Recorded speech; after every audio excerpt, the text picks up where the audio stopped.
അസ്സലാമു അലൈക്കും കൂട്ടുകാരി. പ്രവാസികളായ സ്ത്രീകളോടാണ് ഞാൻ ഈ ചോദ്യം. നിങ്ങളെല്ലാവരും നാട്ടിൽ പോകാൻ ഒരുപാട് ഇഷ്ടപ്പെടുന്നവരാണോ? എൻ്റെ അഭിപ്രായത്തിൽ സ്ത്രീകൾക്ക് കൂടുതലും നാട്ടിൽ പോകാൻ ഇഷ്ടമല്ല എന്നെനിക്ക് തോന്നിയിട്ടുണ്ട്.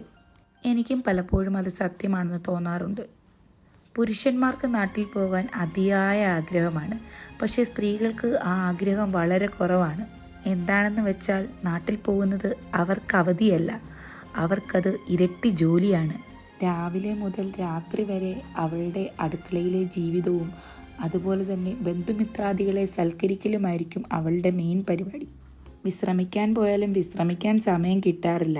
അവൾ ക്ഷീണിച്ചോ മനസ്സ് വേദനിക്കുന്നുണ്ടോ എന്നൊന്നും അന്വേഷിക്കാൻ ആരുമില്ല. പല സ്ത്രീകളും നാടിനെ സ്നേഹിക്കുന്നുണ്ട്, പക്ഷേ അവരെ വേദനിപ്പിക്കുന്ന ചിന്തകളെയും വിധികളെയും അവർക്ക് പേടിയാണ്. അവൾക്ക് ഇഷ്ടമില്ലാത്തത് നാടിനോടല്ല, അവളെ മനസ്സിലാക്കാത്ത സമൂഹത്തോടാണ്.